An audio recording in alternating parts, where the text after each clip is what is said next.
ॐ गङ्गातरङ्गरमणीयजटाकलापं गौरी निरन्तरविभूषितवामभागं नारायणप्रियमनङ्गमदापहारं वाराणसीपुरपतिं भज विश्वनाथं वाराणसीपुरपतिं भज विश्वनाथम्। अत्र भवतां समेषां स्वागतं वर्तते। हम लोग उत्तर रामचरितम के तृतीय अंक पर चर्चा कर रहे हैं। इसके पूर्व हम लोग एक पाठ पढ़कर उसमें चर्चा थोड़ा बहुत किए हैं।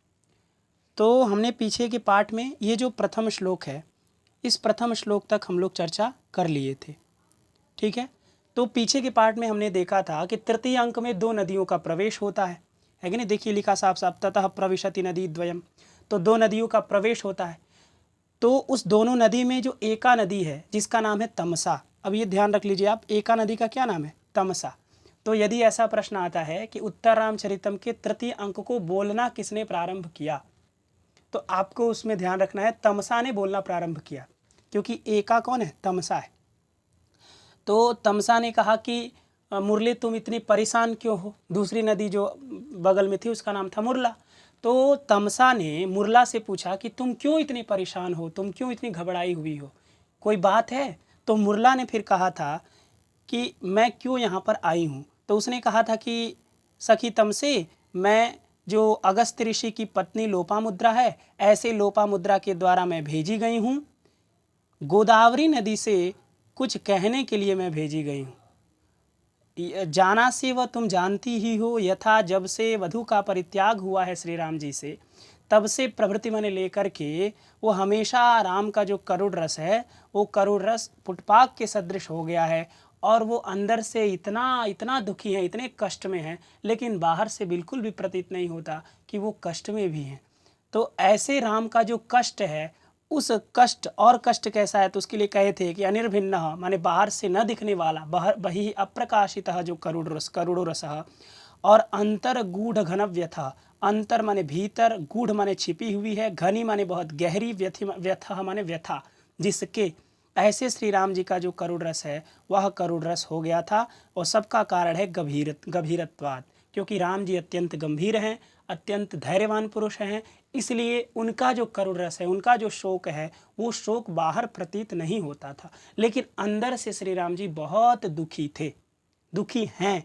इस बात को मुरला ने तमसा से बताया था। इस बात को हम लोग पीछे के पाठ में अच्छी तरह से विस्तार से चर्चा किए। अब उसके आगे हम लोगों को चलना है। ठीक है, तो आगे देखिए, आगे मुरला ने पहले तो ये बताया उसने कि राम जी जो हैं उनका जो करुण रस है वह पुटपाक के सदृश है। ठीक है ना। पुटपाक जिस प्रकार से पात्र होता है जो कि पूरा ऊपर से ढका होता है और उसके अंदर जो भी आप सामग्री पकाते हैं तो अंदर बहुत गर्म होता है, बहुत खलबली मचती है अंदर की तरफ, लेकिन बाहर से बिल्कुल नहीं लगता कि अंदर उतनी ज़्यादा वो खलबली है, उतना ज़्यादा कष्ट है उसके अंदर। उसी पुटपाक के तरह श्री राम जी का करुण रस हो गया है। ये बात मुरला ने कहा था, किससे? तमसा से। ठीक है ना। दो नदियां मंच पर हैं और दोनों नदी आपस में बात कर रही हैं, ये आपको ध्यान रखना है। ठीक है ना। तो अब आगे देखिए, आगे मुरला ने ही कहा, ये मुरला ही बोल रही है अभी, ये जो ऊपर लिखा था ना मुरला, तो अभी मुरला ही बोल रही है। ये देखिए मुरला, तो ये मुरला का ही पूरा बात है और आगे भी मुरला ही कह रही है। देखिए आगे लिखा तेन। तेन का मतलब होता है इसलिए। तो किस लिए भाई? तेन का संबंध ये ऊपर के श्लोक से है, ऊपर के श्लोक से तेन का संबंध है। तो तेन माने हो गया इसलिए। इसलिए किस लिए? क्योंकि राम का जो करुण रस है वह पुटपाक के सदृश अंदर से पक रहा है।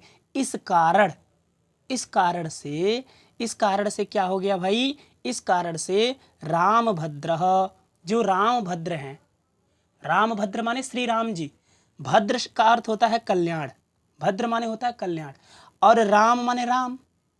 तो भद्र लगा देने से जो नाम होता है ना वो थोड़ा आदर में हो जाता है।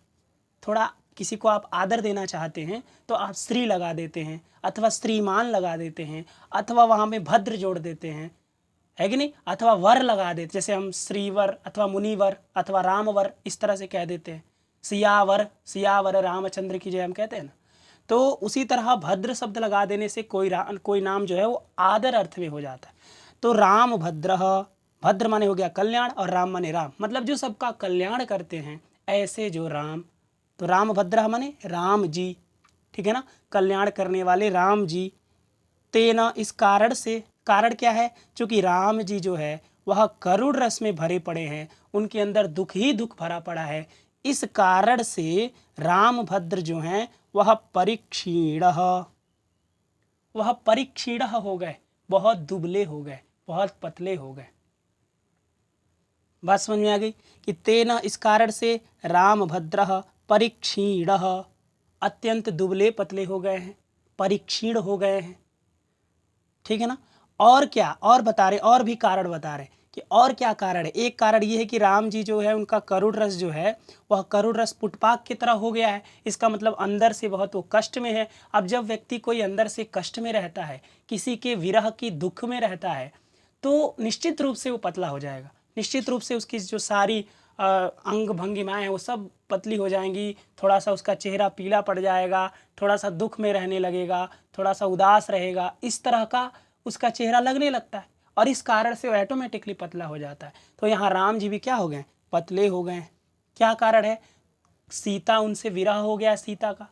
और ध्यान रखिए ये जो विरह है ना, 12 साल हो चुका है विरह। एक तो विरह हुआ था पूरे परिवार से उनका, जबकि वो वन में गए थे दंडकारण्य में, जब दशरथ और कैकेयी के कहने पर, तो वो तो उस समय तो सीता उनके साथ थी। लेकिन अब जो विरह हुआ है उसमें सीता जी अलग हो गई हैं श्री राम जी से, और अलग हुए उनके 12 साल हो चुके हैं, ये द्वितीय अंक में बताया गया है। तो 12 साल बीत चुका है और 12 साल बाद ये मुरला कह रही है कि राम जी 12 साल बाद कैसे हो गए। तो 12 साल तक कोई अपनी प्रियतमा से दूर रहे, अपनी प्रिया से दूर रहे, तो निश्चित रूप से वो पतला होगा और उसका करुण रस चरम सीमा पर रहेगा।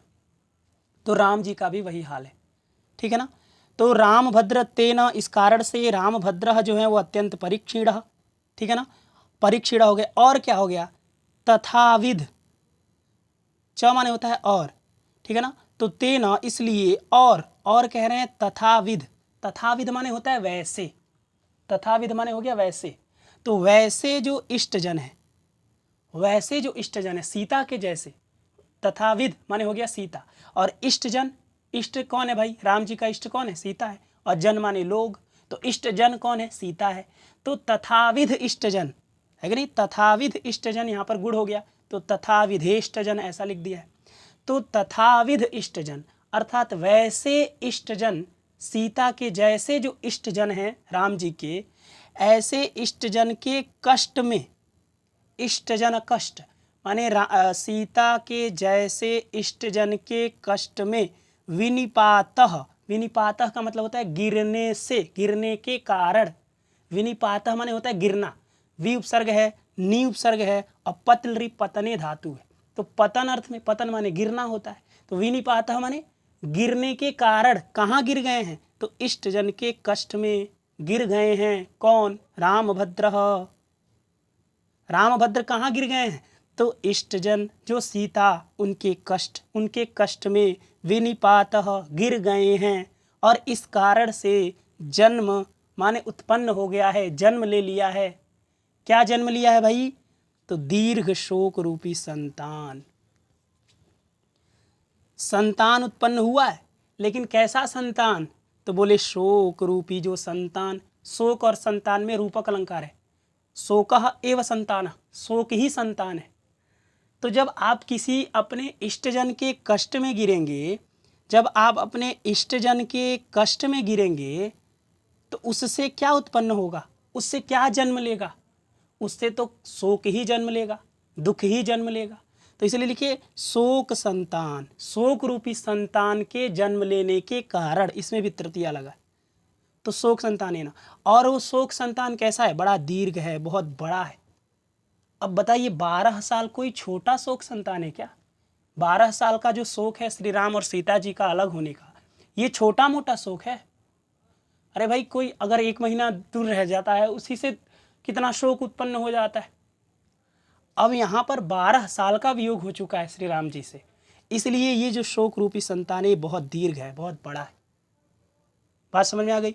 तो तथाविध, तथाविध माने वैसे, इष्टजन माने सीता के कष्ट माने कष्ट में, विनिपातः माने गिरने से, जन्म माने जो उत्पन्न हुआ, ऐसा जो दीर्घ बहुत बड़ा, बहुत देर तक रहने वाला शोक संतान, शोक रूपी संतान के कारण परीक्षीणो रामभद्र, रामभद्र दुबले हो गए हैं। पहला कारण था कि ये रामभद्र का करुण रस उनके अंदर पक रहा है, इसलिए वो क्या हो गए थे, वो परीक्षीण हो गए थे, दुबले हो गए थे। और च का मतलब और क्या कारण है, तो लिख रहे और तथाविध उस प्रकार के इष्टजन माने सीता जैसे लोगों के कष्ट में गिरने से उससे उत्पन्न जो दीर्घ शोक संतान है, ऐसे दीर्घ शोक रूपी संतान के द्वारा भी रामभद्र जो हैं वो परीक्षीण और संप्रति और आगे अतितराम, संप्रति आगे अतितराम यण संधि कर दीजिए तो संप्रत्यतितराम इस तरह का हो जाएगा ना। तो संप्रति माने होता है इदानीम, इस समय, तो इसी समय तो मुरला कह रही है तमसा से, कह रही है कि इस समय, संप्रति माने इस समय, रामभद्र परीक्षीण, इस समय रामभद्र अत्यंत दुबले हो गए हैं। और परीक्षीण दुबले हुए हैं ठीक है, लेकिन अतितराम ये विशेषण है, अतितराम परीक्षीण। अतितराम का मतलब अति माने जानते हैं ना ज्यादा, कहते हैं आप इसका अति मत करो, मतलब ज्यादा मत करो। तो अति और उससे तरफ प्रत्यय लगा है, अतितर शब्द है, क्या है अतितर। तो अतितर का अर्थ क्या होता है, तरफ प्रत्यय का अर्थ होता है अतिशय, अत्यधिक, और अति का ऑटोमेटिकली अर्थ है अत्यधिक। तो तरफ का अर्थ हो गया अतिशय, अति का अर्थ होता है अत्यधिक, तो अतिशय अत्यधिक है कि नहीं, अतिशय अत्यधिक रामभद्र दुबले हो गए हैं। आप अर्थ समझ गए। और एक और विशेषण है किसका, प्रकृष्टताम गतेन, जो दीर्घ शोक संतानेन, दीर्घ शोक संतान और कैसा है, तो प्रकृष्टताम गतेन। प्रकृष्टता मतलब होता है फैलना, तो जो बहुत फैल चुका है, अर्थात श्री राम जी के अंदर जो शोक है ना वो बहुत फैल चुका है, मतलब बहुत मोटा, बहुत भारी हो गया है। और गतेन माने होता है प्राप्तेन, प्राप्त हो जाने के कारण, प्रकृष्टताम गतेन, प्रकृष्टता को प्राप्त हो जाने के कारण, प्रकृष्टता को जो प्राप्त हो गया है, ऐसा दीर्घ शोक रूपी जो संतान है, ऐसे दीर्घ शोक रूपी संतान से रामभद्र जो हैं वह अतितराम परीक्षीण, अत्यधिक परीक्षीण हो गए हैं, दुबले पतले हो गए हैं। आपको लाइन समझ में आ गई। एक बार और देखिए, तेना इस कारण से, अर्थात रामभद्र का करुण रस पुटपाक के सदृश हो गया है, इस कारण से रामभद्र अतितराम परीक्षीण, रामभद्र जो है संप्रति इस समय, अतितराम अत्यधिक, परीक्षीण दुबले हो गए हैं। और तथाविध वैसे इष्टजन, सीता जैसे इष्टजन के कष्ट माने कष्ट में, विनिपात माने गिरने के कारण, जन्म माने जो जन्म लिया, ऐसा जो दीर्घ शोक संतान, ऐसे दीर्घ शोक संतान के द्वारा रामभद्र अत्यंत परीक्षीण हो गए हैं। और दीर्घ शोक संतान कैसा है, तो प्रकृष्टताम गतेन, जो बहुत प्रकृष्टता को, बहुत भारीपन को, गतेन माने प्राप्त हो गया है, ऐसा जो दीर्घ बहुत लंबा समय तक चलने वाला जो शोक रूपी संतान है, ऐसे संतान के कारण संप्रति माने इस समय अतितराम अत्यधिक परीक्षीण डुबले हो गए हैं रामभद्र।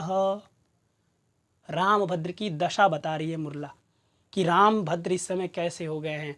बेचारे सीता के वियोग से, 12 साल के वियोग से राम जी इतना दुबले हो गए हैं। अतितराम विशेषण लगाया है, अतितराम परीक्षीण, अरे बड़े परीक्षीण लिख देते बस, लेकिन परीक्षीण नहीं, अतितराम परीक्षीण, अत्यधिक दुबले हो गए।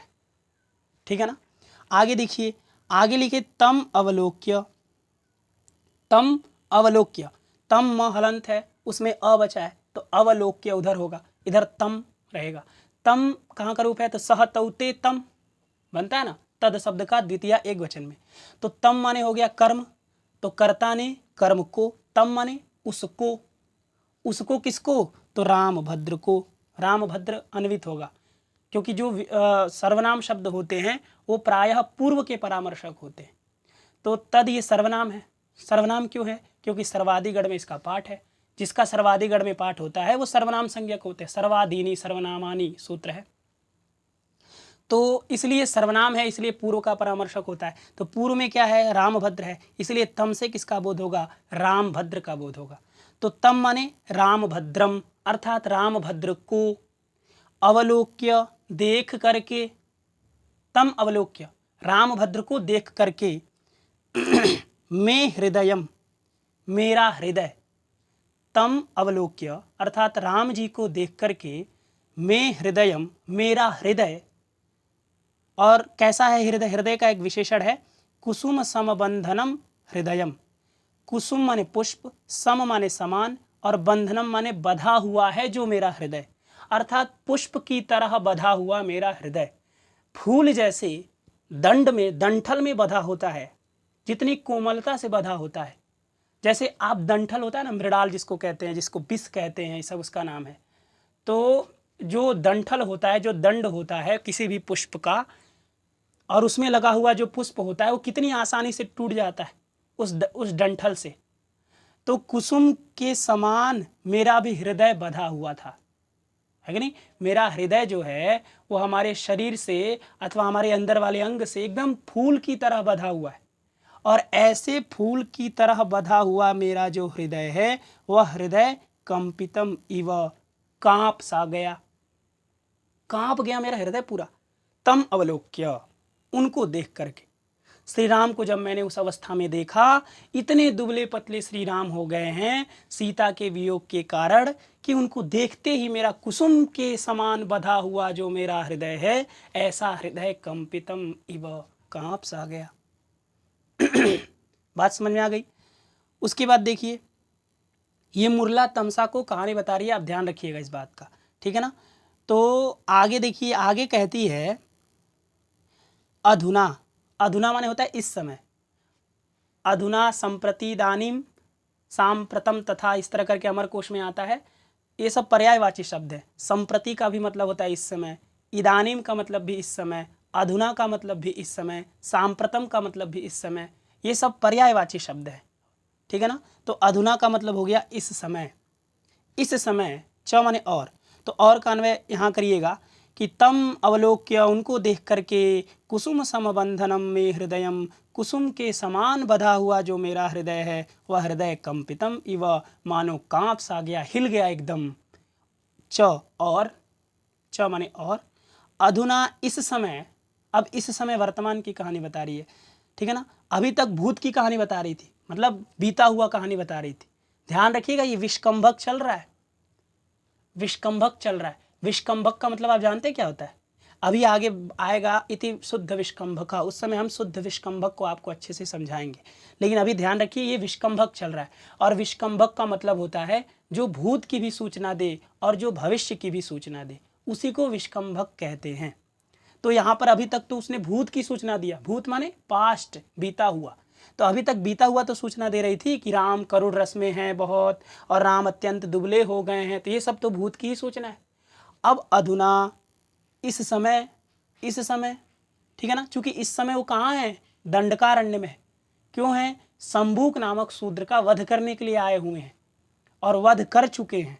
तो वही बता रही है कि अधुना माने इस समय, प्रतिनिवर्तमानेन रामभद्रेण नियतमेव पंचवटी वने। आगे रुकिए एक सेकेंड।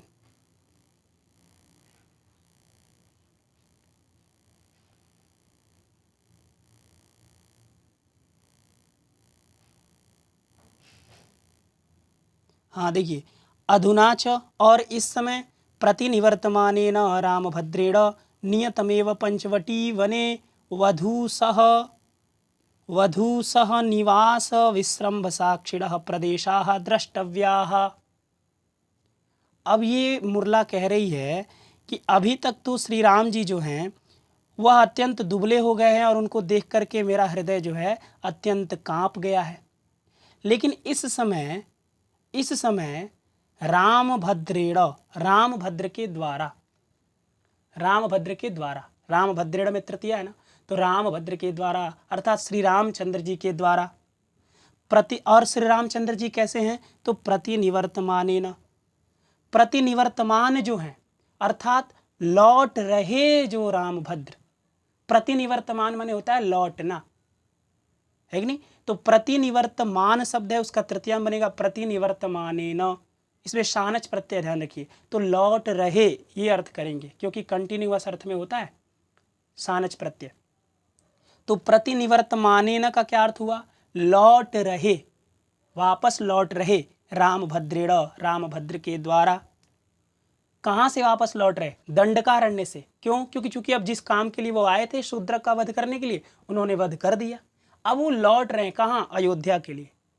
तो इसलिए कह रही है मुरला कि अधुना इस समय प्रतिनिवर्तमानेन, लौट रहे जो रामभद्र हैं, ऐसे रामभद्र के द्वारा, ऐसे रामभद्र के द्वारा नियतमेव।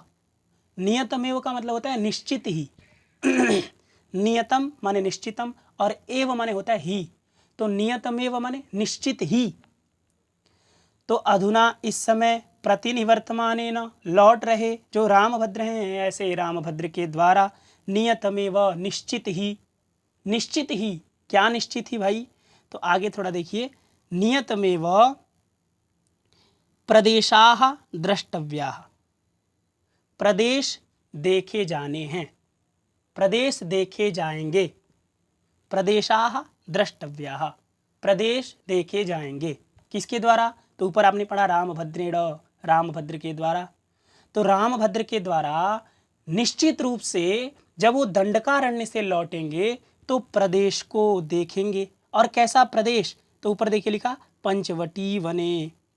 पंचवटी वन में, पंचवटी वन में प्रवेश करेंगे। क्यों? क्योंकि जब दंडकारण्य से वापस जाएंगे तो दंडकारण्य के बाद पंचवटी वन पड़ता है। और पंचवटी वन में श्री राम जी जब वनवास हुआ था उनको, तो वो सीता जी के साथ रहे थे।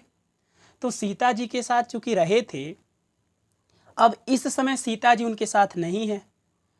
तो अब जब दंडकारण्य से वापस जा रहे हैं तो रास्ते में पंचवटी पड़ेगा। और उस पंचवटी में जब वो प्रदेश देखेंगे जहाँ पर वो सीता जी के साथ रहे थे, सीता जी के साथ खेले थे, सीता जी के साथ वहाँ पर जो भी काम किए थे, सीता जी के साथ बात किए होंगे, सीता जी के साथ वहाँ पर कुछ भी चर्चाएं किए होंगे, सीता जी के साथ रहे होंगे, ऐसे जो प्रदेश हैं, ऐसे प्रदेशाः द्रष्टव्या, ऐसे प्रदेश रामभद्र के द्वारा नियतमेव, निश्चित ही देखे जाएंगे। निश्चित ही देखे जाएंगे कि नहीं जाएंगे? देखे ही जाएंगे, ठीक है ना। इसीलिए मुरला कह रही है कि अधुना इस समय प्रतिनिवर्तमानेन रामभद्रेण, लौट रहे जो रामभद्र हैं, ऐसे रामभद्र के द्वारा नियतमेव, निश्चित ही पंचवटी वने, पंचवटी वन में, पंचवटी वन में प्रदेशाः द्रष्टव्या, प्रदेश देखे जाएंगे। और प्रदेश कैसे? प्रदेश का एक पूरा विशेषण है, वधू सह निवास विश्रम्भ साक्षिणः प्रदेशाः। ये पूरा जो वधू सह निवास विश्रम्भ साक्षिणः, ये जो पद है ना, ये प्रथमा बहुवचन का पद है कि नहीं। ये जो पूरा वधू सह निवास विश्रम्भ साक्षिणः, ये बहुवचन, और प्रदेशाः भी बहुवचन है कि नहीं। तो अब प्रदेशाः कैसे, कैसे प्रदेश देखे जाएंगे? तो उसी के लिए विशेषण है कि वधू सह, वधू के साथ। वधू माने पत्नी, पत्नी कौन? सीता। तो वधू सह माने सीता के साथ। निवास, जहाँ निवास किए थे, है कि नहीं, वधू के साथ निवास करने वाले।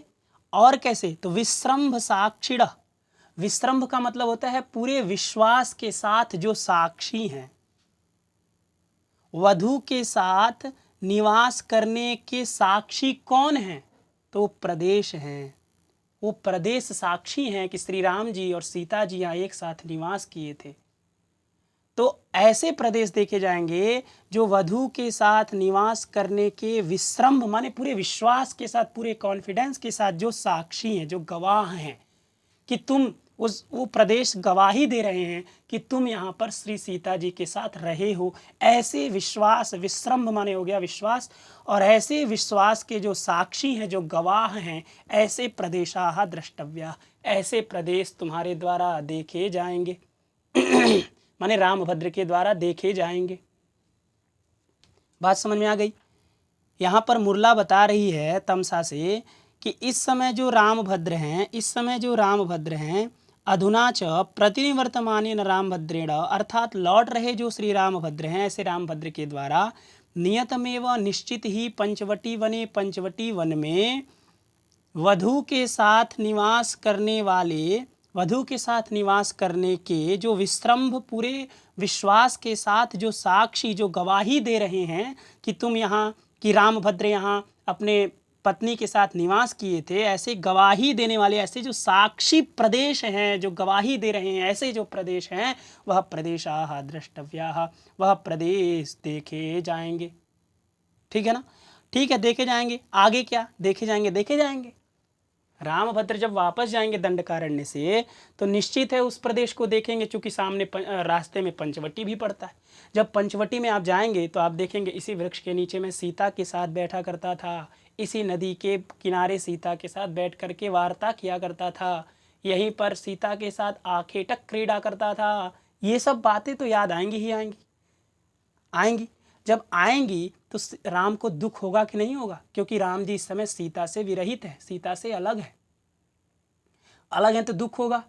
तो वही देखिए, आगे देखिए, तत्र माने वहां पर, तो तत्र माने प्रदेशे, उस प्रदेश में।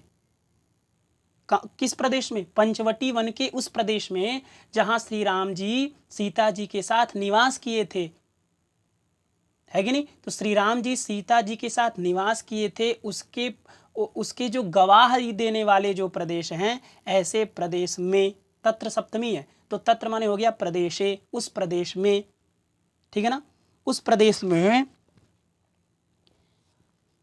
निसर्ग धीरस्यापि, निसर्ग माने हो गया स्वभाव, और धीरस्य माने होता है जो स्वभाव से बड़ा धैर्यवान है। तो निसर्ग धीरस्यापि, अपि माने भी, तो निसर्ग धीरस्य अपि, अर्थात स्वभाव से जो बड़ा धैर्यवान है, तो स्वभाव से धीर होते हुए भी, स्वभाव से धीर होते हुए भी रामभद्रस्य, रामभद्र को है कि नहीं, रामभद्र के बारे में, रामभद्र को महाप्रमादानि शोक स्थानानि शंकनीयानि, जो स्वभाव से बड़े धैर्यवान पुरुष हैं, जो बड़े धीर हैं, बड़े जिनके अंदर बड़ी धैर्यता भरी हुई है, ऐसे रामभद्र है कि नहीं, ऐसे राम संबंध का की होता है ना, तो ऐसे रामभद्र के बारे में, ऐसे रामभद्र के महाप्रमादानि शोक स्थानानि शंकनीयानि। ठीक है ना, तो रामभद्र का जो शोक स्थान है, शोक स्थान क्या है? अब चूंकि जब राम जी पंचवटी वन में उस स्थान को देखेंगे जहां वो सीता जी के साथ रहे हैं, तो वो शोक स्थान ही तो है। ठीक है ना, तो वो शोक स्थान को जब देखेंगे तो महाप्रमाद होगा कि नहीं होगा? महाप्रमाद का मतलब, महा माने होता है महान, बहुत बड़ी, अब प्रमाद माने होता है असावधानी। तो बहुत बड़ी असावधानी हो सकती है वहां पे, बहुत बड़ी असावधानी हो सकती है, बहुत बड़ी दुर्घटना हो सकती है, बहुत बड़ी दुर्घटना हो सकती है। इसलिए महाप्रमादानी, बहुत बड़े जो दुर्घटना वाले, शोक स्थानानी, शोक स्थान की, शंकनीयानी, शंका करनी चाहिए। हमें क्या शंका करनी चाहिए? कि रामभद्र तो अब अकेले आए हैं, अब जब वापस जाएंगे पंचवटी वन में, पंचवटी वन से होते हुए, तो उस स्थान को देखेंगे, तो उस स्थान को देखेंगे तो महाप्रमाद, बहुत बड़ी असावधानी उस शोक स्थान से शंकनीयानी हो सकती है। शंका कर, हम लोग को ये इसके बारे में सोचना चाहिए, है कि नहीं? इसके बारे में सोचना चाहिए ना। तो रामभद्र का महाप्रमादानि शोक स्थानानि शंकनीयानि, अर्थात रामभद्र के विषय में बहुत बड़ी असावधानी, दुर्घटना होने वाली जो शोक स्थान है, ऐसे शोक स्थान के बारे में हमें सोचना चाहिए। क्योंकि वो शोक स्थान है, जब श्री राम जी देखेंगे तो उनको हो सकता है शोक स्थान को देख करके बहुत बड़ी दुर्घटना हो जाए, राम बेहोश हो जाए, राम वहीं गिर पड़े, ऐसा हो सकता है। तो हमें इसके बारे में कोई उपाय सोचना चाहिए ना, है कि नहीं? और देखिए उसके पहले क्या लिखा है कि और एक रामभद्र का यहाँ विशेषण दिया है, निसर्ग धीरस्यापि, स्वभाव से जो बड़े धैर्यवान है, लेकिन फिर भी महाप्रमादानी शोक स्थानानि शंकनीयानि, बहुत बड़े असावधानी के शोक स्थान की शंका करनी चाहिए। शोक स्थान को सोचना चाहिए हमको कि कहीं उनको जो शोक स्थान है उसको देख करके महाप्रमाद मत हो जाए, बहुत बड़ी दुर्घटना मत हो जाए। इसलिए हमें सोचना चाहिए, ठीक है ना। क्योंकि कितना भी धैर्यवान पुरुष हो, अपनी प्रियतमा के वियोग में तो पागल हो ही सकता है कि नहीं। तो निसर्ग धीरस्यापि रामभद्रस्य महाप्रमादानि शोक स्थानानि शंकनीयानि, शंका करनी चाहिए, ये आपको समझ में आ गई। इसलिए लिखा निसर्ग धीरस्यापि एवं विधायाम अवस्थायाम, निसर्ग धीरस्यापि उसके बाद एवं यण संधि है, तो एवं विधायाम अवस्थायाम, इस प्रकार की अवस्था में, विधा माने होता है प्रकार और एवं माने इस, तो एवं विधायाम सप्तमी है, तो एवं विधायाम अवस्थायाम माने इस प्रकार की अवस्था में अति गंभीर आभोग शोक क्षोभ संवेगात पदे पदे महाप्रमादानि शोक स्थानानि शंकनीयानि। अर्थात इस प्रकार की अवस्था में, कैसी अवस्था है उनका, इतना शोक से भरा हुआ अवस्था है, उनका करुण रस पुटपाक के सदृश हो गया है और इतने दुबले पतले हो गए हैं। तो इस प्रकार की अवस्था में जब इतने दुबले हो गए हैं भाई, तो बेहोश हो ही सकते हैं, है कि नहीं। इसलिए इस प्रकार की अवस्था में अति गंभीर जो आभोग है, अति गंभीर माने जो अत्यंत गंभीर है, ऐसे जो आभोग है, आभोग माने स्थान होता है, तो अत्यंत गंभीर जो स्थान है, ऐसे स्थान रूपी शोक के कारण, चूंकि स्थान को देखेंगे तो शोक उत्पन्न होगा, है कि नहीं। स्थान को जब देखेंगे तो शोक उत्पन्न होगा, तो उस शोक के कारण, उस शोक के कारण जो क्षोभ उनके अंदर आएगा, क्षोभ माने होता है ना खलबली, क्षोभ माने हो गया खलबली, व्याकुलता। तो अति गंभीर जो आभोग है, जो स्थान है, उस कारण से जो शोक उत्पन्न होगा, उस शोक के क्षोभ के संवेग से, है कि नहीं। अर्थात जो अति गंभीर आभोग है, अत्यंत गंभीर रहने वाला जो स्थान है, ऐसे स्थान के शोक से, ऐसे स्थान को देखने से जो शोक उत्पन्न होगा, ऐसे शोक की क्षोभ माने व्याकुलता के संवेग से, अर्थात व्याकुलता का जो वेग होगा, उसकी वेग जो उसकी गति होगी व्याकुलता की। अब शरीर के अंदर ही तो खलबली उत्पन्न होती है, व्याकुलता उत्पन्न होती है, तो शरीर के अंदर की जो व्याकुलता का जो वेग है, उस वेग के कारण इतना वेग हमारे अंदर उत्पन्न हो जाएगा। किसका वेग? शोक का वेग। शोक कैसा? तो स्थान को देखने से, तो स्थान को देखने से जो शोक उत्पन्न होगा, जो कि हमारे अंदर क्षोभ व्याकुलता उत्पन्न कर देगा, और उस व्याकुलता के संवेग से, उस व्याकुलता की गति से पदे पदे, प्रत्येक चरण के बाद, अर्थात प्रत्येक पग पग में पैर रखने पर, प्रत्येक पदे पदे माने प्रत्येक पैर रखने पर महाप्रमादानी, बहुत बड़ी असावधानी के, बहुत बड़ी असावधानी की शंकनीयानी, शंका करनी चाहिए। बहुत बड़ी असावधानी हो सकती है, ऐसे शोक स्थान की शंका करनी चाहिए, है कि नहीं। ऐसे शोक स्थान के बारे में हमें क्या करना चाहिए? हमें सोचना चाहिए। ये सब किसका है? तो रामभद्र से, रामभद्र का। बात समझ में आ गई कि तत्र च, और वहाँ पर उस प्रदेश में, निसर्ग धीरस्यापि, स्वभाव से जो अत्यंत धैर्यवान पुरुष हैं, ऐसे रामभद्र के विषय में, ऐसे रामभद्र का महाप्रमादानी शोक स्थानानी, अत्यंत प्रमाद में डालने वाले, अत्यंत दुर्घटना में घटित कर देने वाले जो शोक स्थान हैं, ऐसे शोक स्थान के बारे में कोई हमको उपाय सोचना चाहिए कि हमें कैसे श्री राम को इस महाप्रमाद से बचाया जा सके, इस असावधानी, इस दुर्घटना से बचाया जा सके। क्योंकि एवं विधायाम अवस्थायाम, इस प्रकार की अवस्था में अत्यंत गंभीर जो स्थान है, ऐसे स्थान के देखने से जो शोक उत्पन्न होगा, ऐसे शोक के कारण जो क्षोभ होगा, जो व्याकुलता होगी, जो खलबली होगी, उसके वेग से पदे पदे, प्रत्येक पग पग में एक पैर रखेंगे तो निश्चित रूप से उनके पैर डगमग हो सकते हैं, महाप्रमाद हो सकता है, बहुत बड़ी असावधानी हो सकती है, बहुत बड़ी दुर्घटना हो सकती है। इसलिए ऐसे शोक रूपी जो स्थान है, ऐसे शोक उत्पन्न करने वाले जो स्थान हैं, ऐसे स्थान के बारे में शंकनीयानी, सोचना चाहिए। बात समझ में आ गई। तो अब मुरला ने कहा कि हमें जो शोक स्थान है, पंचवटी में जो शोक स्थान है, ऐसे शोक स्थान के विषय में हमें क्या करना चाहिए? कुछ सोचना चाहिए, कुछ हमें उपाय करना चाहिए, उपाय क्या है भाई? क्या उपाय करें जिससे रामभद्र जो है वो शोक स्थान को देख करके महाप्रमाद न हो, बहुत बड़ी दुर्घटना न हो? तो हमें ऐसा क्या करना चाहिए? तो आगे देखिए, आगे कहती है मुरला कि तत् माने इसलिए, चूंकि रामभद्र के महाप्रमाद वाले जो शोक स्थान है, शोक का स्थान है, ऐसे शोक के स्थान के बारे में सोचना चाहिए। तत् इसलिए, अब चूंकि हम सोच रहे हैं, मुरला कह रही है कि हम सोच रहे हैं, तत् माने इसलिए, भगवती गोदावरी, हे भगवती गोदावरी, ये संबोधन है, भगवती भी संबोधन है और गोदावरी भी संबोधन है कि नहीं? तो भगवती दीर्घ रहता है, दीर्घ इकारांत, और उसका संबोधन में क्या बनेगा? भगवती। उसी तरह गोदावरी दीर्घ रहता है, गौरी की तरह, गौरी का क्या बनता है? हे गौरी, तो गोदावरी का हे गोदावरी। तो तत् माने इसलिए, भगवती गोदावरी, हे भगवती गोदावरी, त्वया तुम्हारे द्वारा, तुम्हारे द्वारा, त्वया, और त्वया का विशेषण है तत्र भवत्या। तत्र भवत्या का मतलब होता है आदरणीया, त्वया तुम्हारे द्वारा, तो आदरणीया तुम्हारे द्वारा, तत्र भवत्या। देखिए भवती शब्द का तृतीया में क्या बनता है? भवत्या बनता है। गौरी का गौर्या, तो भवती का भवत्या। लेकिन यदि उसके पूर्व में तत्र लग जाता है तो वो आदर अर्थ में हो जाता है, वो वाक्य आदरणीय अर्थ में हो जाता है। तो तत्र भवत्या ये विशेषण है किसका? त्वया का। त्वया से किसका बोध रहा है? गोदावरी का।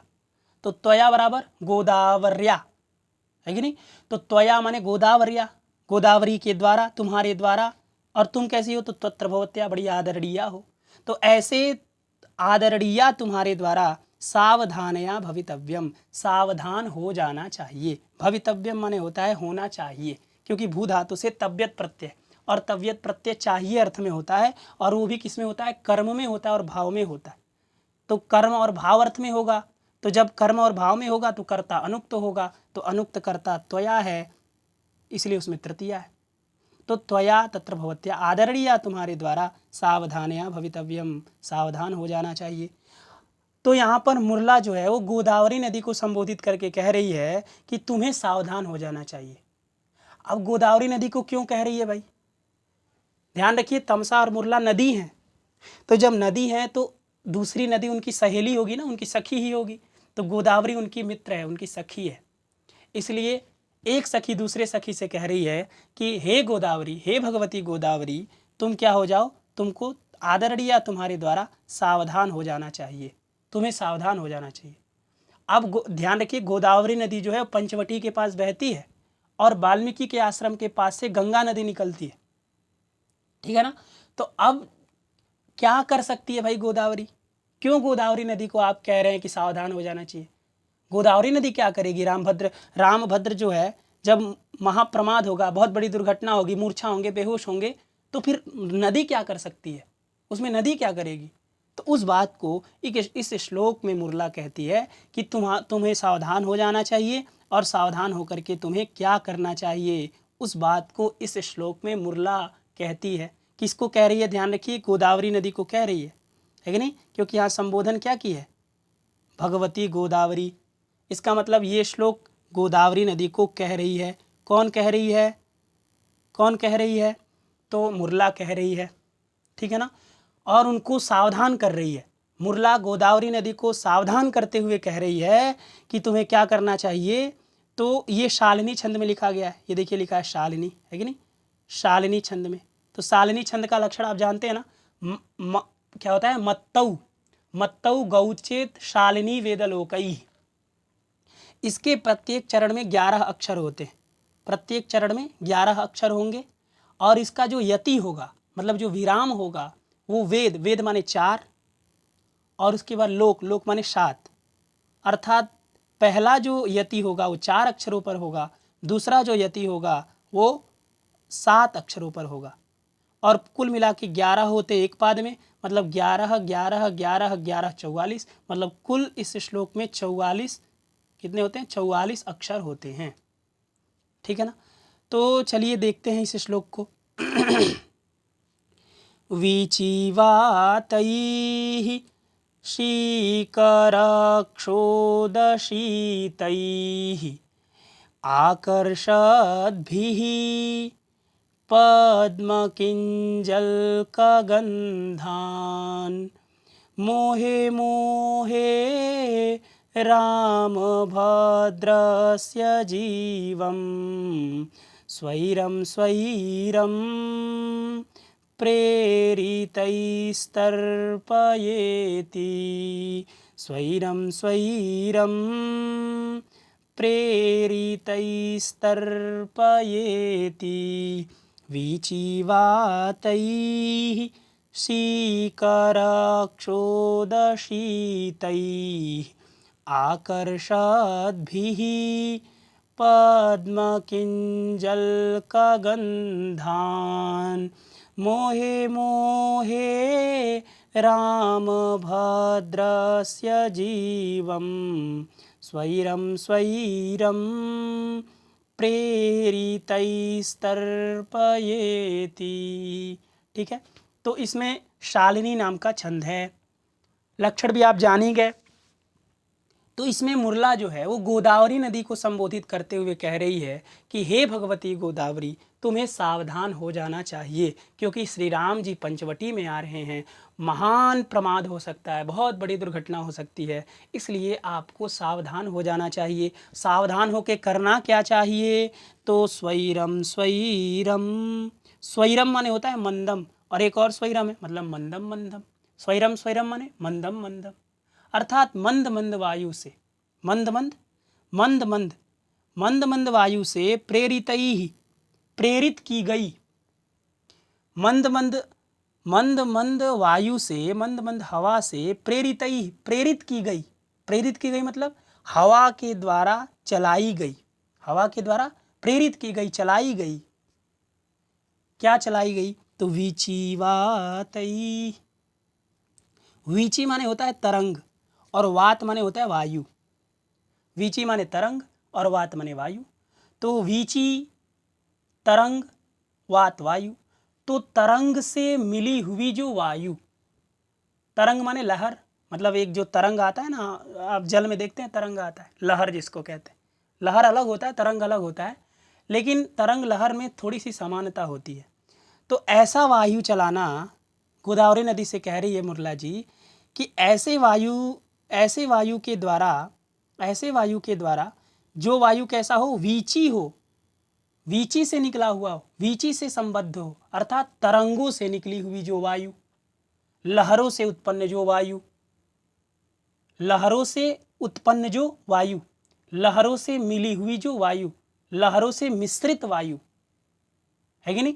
तो लहरों से मिश्रित वायु के द्वारा, तृतीया बहुवचन है ना, तो वीची संगताः वातः इति वीची वातः, तैः वीची वातैः, इस तरह से होता है। अर्थात जो तरंगों से मिश्रित है ऐसा जो वायु, ऐसे वायु के द्वारा क्या करना? ऐसे वायु के द्वारा है कि नहीं, वीची वातैः मतलब तरंगों से मिश्रित जो वायु है, ऐसे वायु के द्वारा जीवम, जीवन को, जीवम माने जीवन को, किसके? तो रामभद्रस्य, रामभद्रस्य जीवम, रामभद्र के जीवन को तर्पय, तृप्त करो, संतुष्ट करो, जीवित करो, इति, ऐसा मैं कह रही हूँ तुमसे।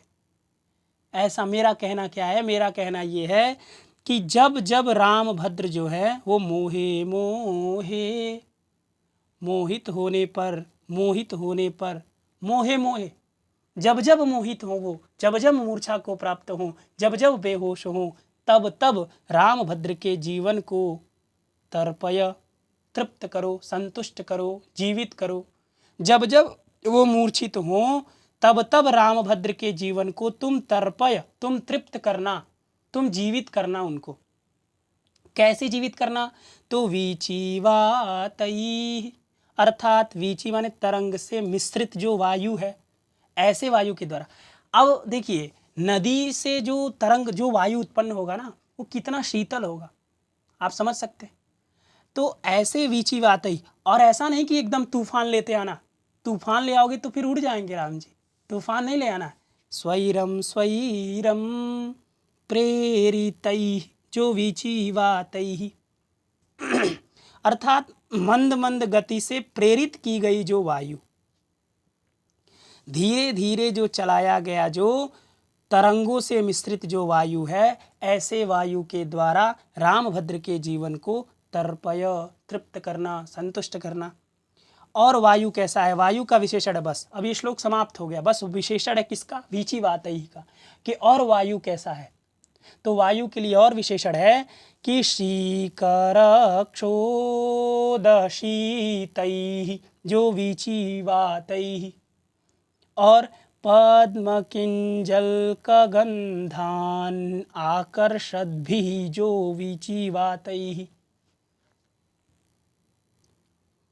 तो सीकर का मतलब क्या होता है, सीकरोम्बुकड़ः स्मृतः इत्यमरः। अमर कोश में लिखा है कि सीकर का मतलब होता है अम्बुकड़। अम्बुकड़ माने जल का कण, जल के कण को कहते हैं सीकर। जल के कण का मतलब जल का बूंद, तो जल की बूंद को हम सीकर कहते हैं। लेकिन जल का बूंद बड़ा भी हो सकता है, इसलिए आगे क्षोध लिखा है। क्षोध का मतलब होता है चूर्ण। तो सीकर का जो चूर्ण अर्थात जल के कणों का जो चूर्ण, अर्थात अत्यंत छोटे छोटे जल, अत्यंत छोटे छोटे जो फव्वारे टाइप के जल, ऐसा जल नहीं बड़े बड़े बूंद मत गिरा देना, छोटे छोटे जो, सीकर माने जल के कण, अक्षोध माने होता है अत्यंत जो चूर्ण हो गया है ऐसा जो सीकर है कि नहीं। अर्थात जो जल के कण बहुत छोटे छोटे हैं, ऐसे छोटे छोटे जल कणों से जो कि बड़े शीतई, जो अत्यंत शीतल हैं, अत्यंत ठंडे हैं, ऐसे अत्यंत ठंडे छोटे छोटे जलों के कणों के द्वारा, है कि नहीं, अर्थात अत्यंत जो अम्बुकड़ है, जो जल है, जल का जो कण है वो क्षोध है। क्षोध है मतलब अत्यंत छोटा है, अत्यंत छोटा, अत्यंत सूक्ष्म, अर्थात अत्यंत फव्वारे टाइप के, है कि नहीं। ऐसे जो जो फुआरा जिसको कहते हैं, जो फुआरा निकलता है ना, फव्वारा कह रहे हैं फुआरा, अर्थात जब किसी झरना से जो एकदम छोटा छोटा, जो हवा में आप जब कपड़ा धोते हैं उसको जब झाड़ते हैं तो उस समय जो जल निकलता है, उसी की बात यहाँ पर हो रही है। तो सीकरक क्षोध अर्थात जल के कणों में जो अत्यंत चूर्ण हो गया है, अत्यंत छोटा है, ऐसे शीतल जलों से युक्त जो वायु, ऐसे शीतल जलों से युक्त जो तरंगों की वायु, ऐसे वायु के द्वारा रामभद्र के जीवन को तर्पय। ठीक है ना। तो सीकर क्षोध शीतई जो वीचिवातई, अर्थात जल के कणों, जल का जो अत्यंत छोटा कण है, ऐसे छोटे कण जो कि अत्यंत शीतल हैं, ऐसे शीतल छोटे जल के कणों से युक्त जो वातई, जो वायु, ऐसे वायु के द्वारा रामभद्र के जीवन को तर्पय। अर्थात जब वायु तुम चलाना तो उसमें जलों के छोटे छोटे कणों को भी भर लेना, अर्थात उसमें तुम फुआरे टाइप के जो छोटे छोटे बूंद होते हैं, जब उस तरह से आपकी वायु राम जी के मुख पर पड़ेगी तब राम जी बहुत जल्दी उठ जाएंगे। ठीक है ना। और वायु का एक विशेषण है कि पद्म किंजल्क गंधान आकर्षद्भिः जो वीचिवातई। आकर्षद्भिः क्या है, तृतीया बहुवचन है, और वीचिवातई भी क्या है, तृतीया बहुवचन है, इसलिए ये विशेषण है और वीचिवातई विशेष्य है। रामभद्र के जीवन को तुमको तृप्त तो वायु के द्वारा ही करना है, लेकिन वायु कैसा कैसा होना चाहिए। पहला ये कि वीची से संबद्ध होना चाहिए, वीची से मिश्रित होना चाहिए, अर्थात तरंगों से युक्त होना चाहिए, लहरों से युक्त होना चाहिए, लहरों से निकलने वाली वायु होनी चाहिए। और दूसरा कि जल के अत्यंत छोटे छोटे कण और शीतल जल से, शीतल अत्यंत हवा होनी चाहिए, ऐसे शीतल वायु के द्वारा। और पद्म माने होता है कमल, किंजल्क माने होता है केसर, अर्थात कमल का जो केसर होता है, कमल का जो केसर, अर्थात कमल की सुगंध जहाँ से आती है उसको हम कहते हैं किंजल्क। तो जो कमल की सुगंध आने वाली जो किंजल्क हैं, ऐसे किंजल माने कमल के किंजल्क, कमल का जो केसर, ऐसे केसर के गंधान माने गंधों को, ये कर्म है, द्वितीय है, तो को होगा ना, कर्ता ने कर्म को। तो पद्म माने कमल, किंजल्क माने केसर, तो कमल के केसर के गंधान माने गंधों को आकर्षद भी खींचती हुई जो वीचिवातई, अर्थात जब गोदावरी नदी वायु चलाएंगी, लहरों से उत्पन्न जब वायु करेंगी तो उसमें कमल भी तो होंगे।